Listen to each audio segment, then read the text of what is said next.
2019 just wasn't any of the Vegas years. I was living in my... We're actually going to be doing a video about her story with toxic epidermal necrolysis. Sorry, necrolysis. It's going to be a good video to spread awareness.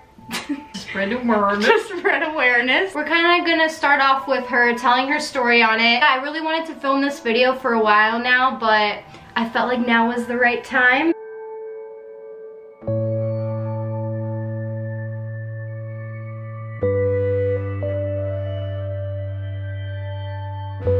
I'm sorry, I'm just... You guys part a totally different area?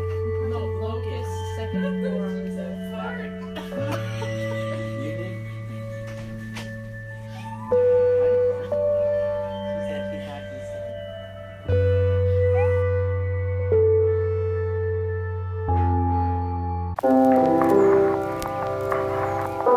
Oh, it's adorable.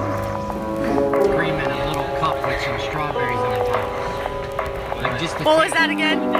I just want, yeah, just vanilla with a little bit of strawberries on top of it.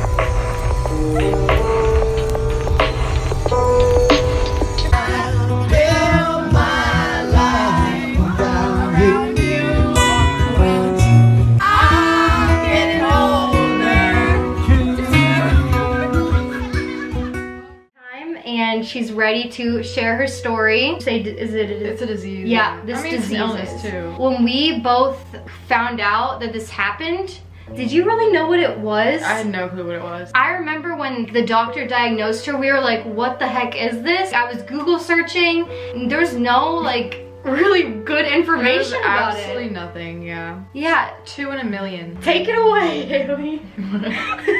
Okay, so basically I was hospitalized with a pre-existing medical condition where I had to receive medical care, where they put me on Lamictal, which is an anticonvulsant, a mood stabilizer, commonly used for bipolar disorder. So after this whole thing happened, I got reevaluated a couple more times and they were like, yes, you do not have bipolar disorder. So that was pretty cool. I think Lamictal is pretty good. It works for some people. I'm not saying that it's horrible and no one should ever use it, but just if everyone needs to be careful that you've checked with at least 1 or 2 doctors to make sure that you have the right dosage for your weight and age, because it really plays a big part into how the medicine will affect you. For instance, I was on too high of a dose, so that's what caused my skin to burn off.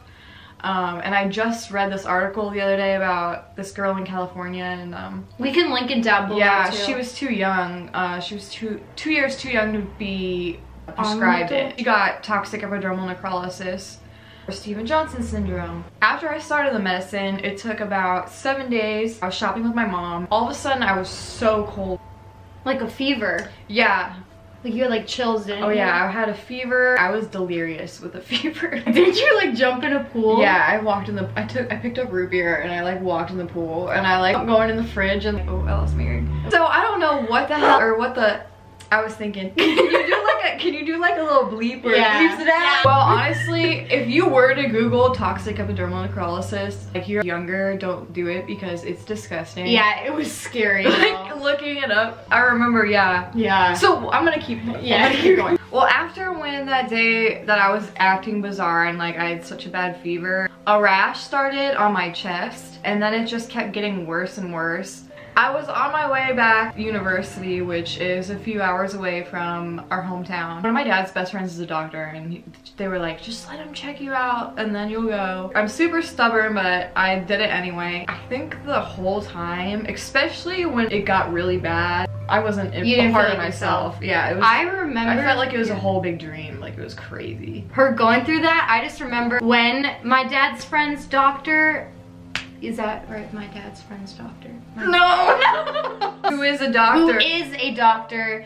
When he checked her out and like she just had the rash, I didn't even know what to think. I was just kind of really confused during this time, summer of my senior year.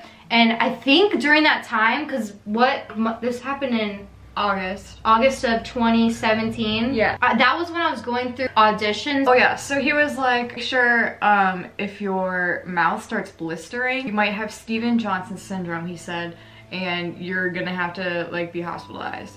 And I remember just being like, what do you see? I had no clue what he was saying. Like, I've never heard of Steven Johnson syndrome or toxic epidermal necrolysis. Basically turns into Steven Johnson syndrome, which is less than 30% of your body is affected, and then can progress worse into toxic epidermal necrolysis, which is what I had. I think it was 75% of my body. They also affect your mucous membranes, which is your mouth, your nose, down there. And I was back at school and I work in a lab, and I had a report due, and I remember being at work in the lab, and the next thing I know, I'm sleeping on a table. It's like, this is a serious workplace.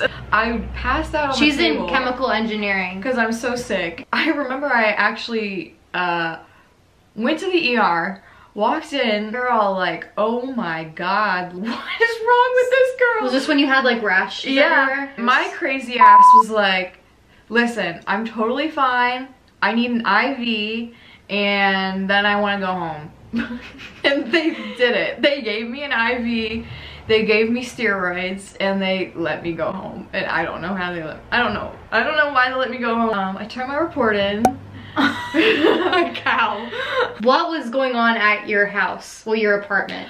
Oh, well, my life was pretty up. I have a video of me throwing my dresser off the roof. You guys see, like, this is, like, you wouldn't believe any of this if we didn't have footage. Like, trust me, I'm putting it in there because, oh my god, this one is alive. This one is alive. Oh my god. That. Living in my car, going to school, going to work, like showering at our school gym, sleeping in parking lots, like going to school. She had a cockroach infestation. Yeah. And I remember she would be like texting mom. And so one time she ended up FaceTiming me. And okay, one thing about me is I am literally so scared of any bugs, like even flies. She actually like isn't that scared of them, but no, like they're like cockroaches. Okay. Yeah, in my room. FaceTime me at opening cabinets. I wish I would have like, I don't think screen recording existed in 2017, but just opening cabinets, and there's cockroaches like coming out of the house. Oh, I'm a very lonely man. Every time I went to the kitchen, I had at least one like touch me. You had to get rid of everything, didn't you? I had to throw away almost makeup, everything I owned. Clothes. I know, I got to keep my clothes, and then I had to wash like 5 times. Anyway, I was going through a lot. Okay, so that night, I was still trying to be a trooper and like not go home and not have anyone take care of me.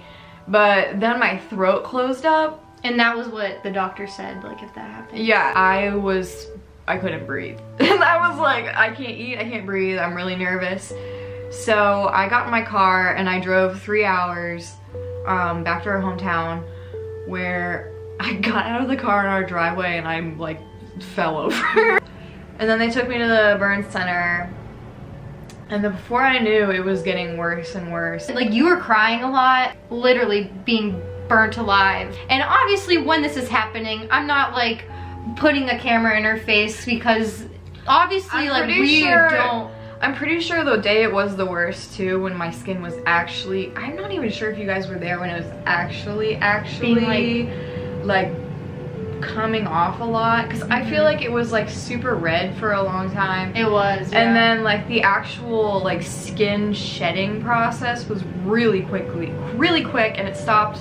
So lucky it stopped all right around my eyes. During the whole experience, they have to, with the disease, they have to they took you in a wheelchair to the eye specialist at the hospital. We were all super nervous, I remember, because we didn't know if this was gonna affect our eyes. So, but I got lucky because most people go blind. The scariest thing was I felt like I could go to sleep and like stay asleep forever. I don't even know how to describe it. After this happens, there's recovery process. Your mental state, you need to, can't just jump right back into your everyday life. No, that's what I try to do too. Did anyone know that there was even gonna be a recovery from this? No, honestly, for being discharged from the hospital, they gave me some papers and they were like, this is what people with burn injuries should do.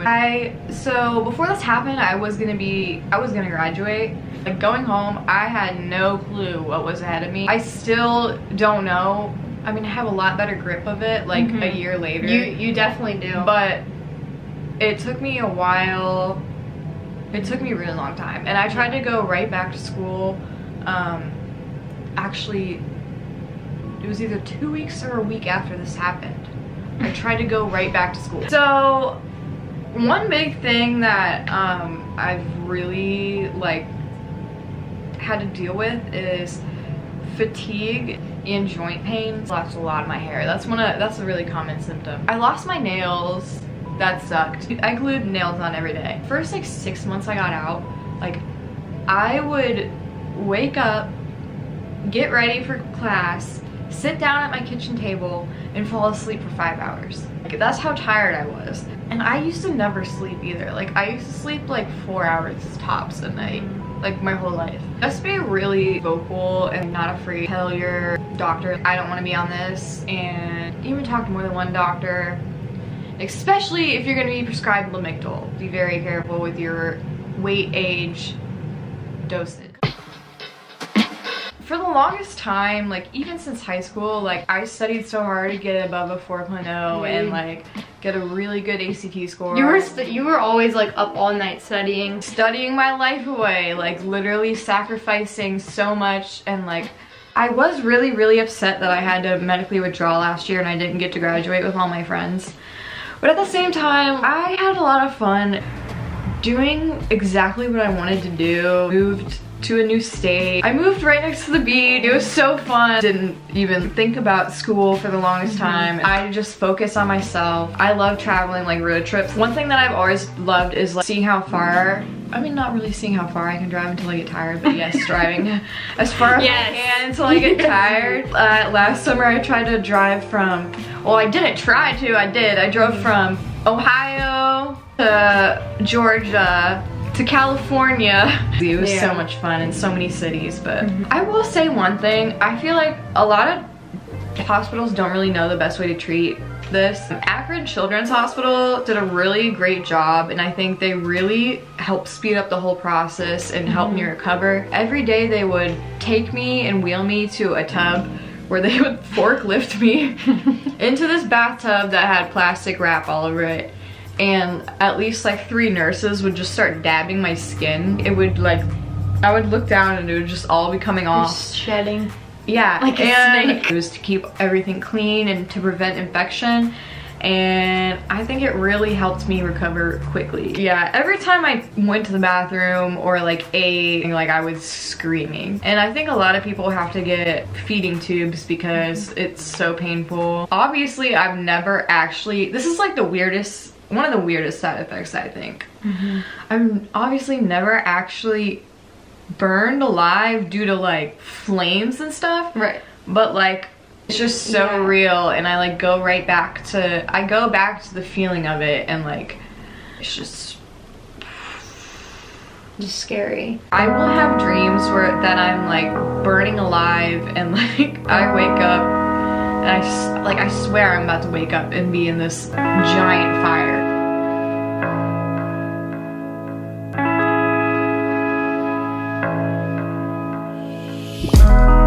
That's another thing too. Don't waste your life being sad over something. Don't come a time. You just gotta be grateful for what you have.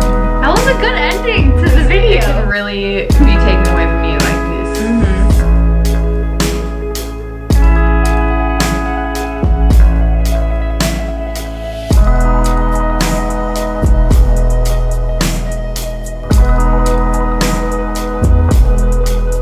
Almost dying has given me such a beautiful perspective on life, and like I can be very optimistic now.